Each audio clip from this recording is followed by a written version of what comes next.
test results. SimTrack performance testing complete. Welcome to our living laboratories, where scientists from EPCOT and the U.S. Department of Agriculture are exploring innovative ways to produce bountiful harvests now and into the future.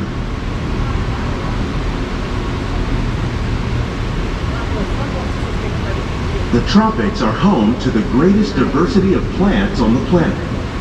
Many of these, like papaya, bananas, cacao, coffee, and rice, are well known around the world. These are just a few of the edible plants that have been an important source of nutrition for people living in the tropics. Many are rich in vitamins and minerals, while others are well adapted to growing in less than ideal conditions. Some, like the water lily, thrive in wet, swampy areas and waterways. All parts of this plant, even the flower petals, are edible. The starchy root of the plant has long been used to make flour for baking.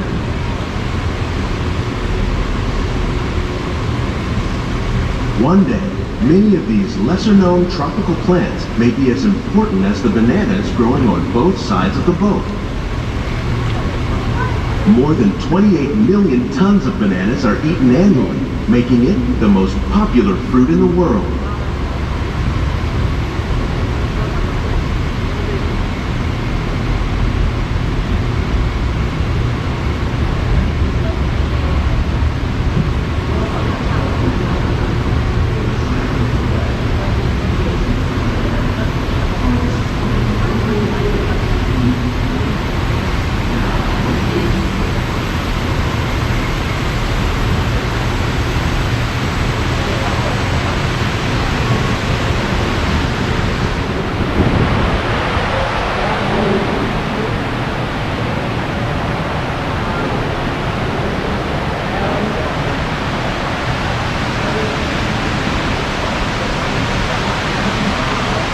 When we mention farming, you probably don't think of fish.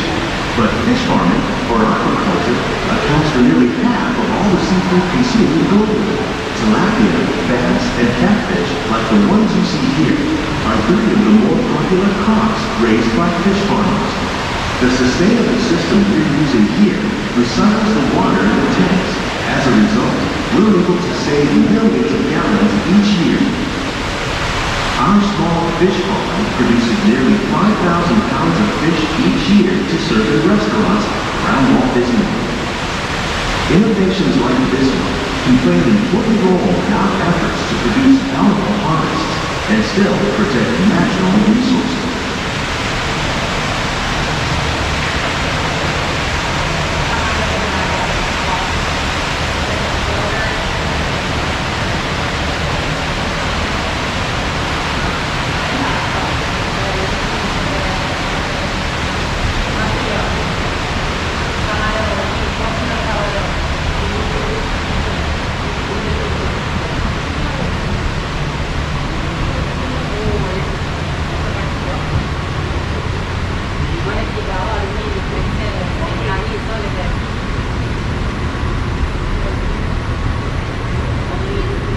While there are more than 50,000 edible plant species in the world, most of us are only familiar with the handful that make up our everyday diet. The common grains growing here, wheat, maize, sorghum, and millet, plus rice, account for nearly 2/3 of our global food consumption. Learning how to increase yields of these staples is an important goal of research around the world.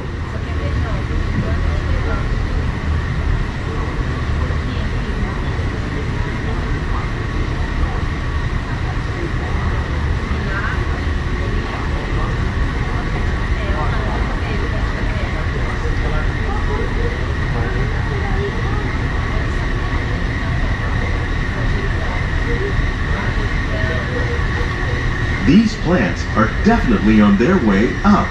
Innovative growing techniques like these increase yields while more efficiently using resources like water, fertilizer, and pesticides. Another innovation at work here is our integrated pest management program. By populating our greenhouses with beneficial insects that prey on harmful pests like aphids and flies, we are significantly reducing our reliance on conventional pesticides. We're growing these crops using our nutrient film system. This technique precisely controls and recycles water and nutrients.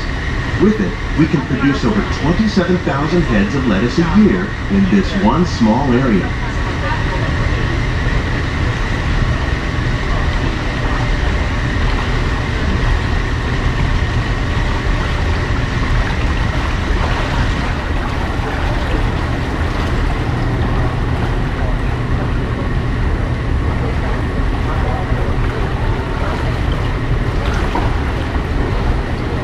Some of our best ideas have been inspired by nature, like these fruit and vegetable trees. By growing these ground plants vertically, we can increase yields and better control diseases. These crops taste as good as they look. In fact, we serve more than 15 tons of produce from our greenhouses in restaurants here at the land every year.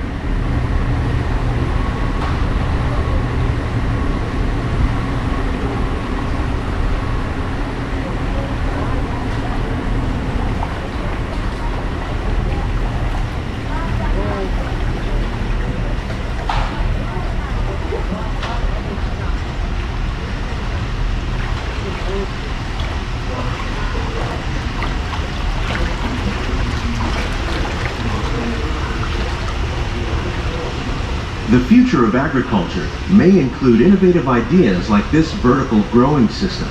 Plants grown in this way use a fraction of the space required by traditional growing methods. That saves water and increases production. The aquaponics system on your left combines hydroponics with aquaculture.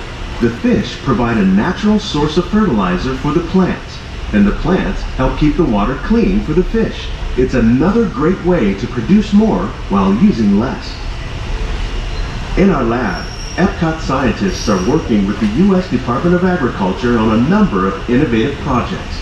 The goal of these efforts is to produce higher yielding and better quality plants.